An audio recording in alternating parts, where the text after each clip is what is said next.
రాశాడమ్మా బ్రహ్మ రాయలేనన్నదమ్మా అమ్మ.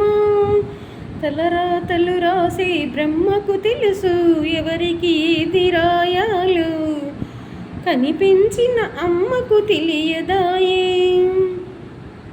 ఏ చెట్టుకు ఏ పువ్వు పూస్తుందో ఆ తోటమాలికి తెలియదాయే. రాశాడమ్మా బ్రహ్మ కనిపించిన అమ్మకు తెలియదాయే. ఎవరి చెట్టు పువ్వులు ఏ దేవుడి చెంతకు చేరుతాయో ఆ దేవుళ్ళకు తెలియదాయే.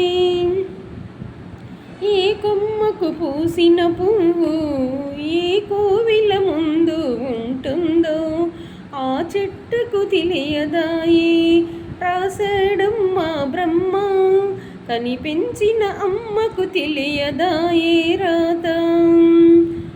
అందుకే అంటాను ఏది శాశ్వతం కాదు, ఎగిరి ఎగిరి పడమాకండి. ఎగిసి ఎగిసి పడినా చివరికి నేలపైనే ఉంటామని తెలుసుకోండి, తెలుసుకోండి అంటుంది మాధవి సహజ కవయిత్రి గుంటూరు. నేను రాద్దామనుకున్న కవిత్వం వేరండి. మహిళా ఓ మహిళా నిద్ర లేవమ్మా ప్రపంచానికి వెలుగవ్వమ్మా అంట ఆ కవిత్వం చెప్దాం అనుకున్నా. ఇది ఇలా వచ్చింది, ఇట్లా చెప్పేశాను మీకు.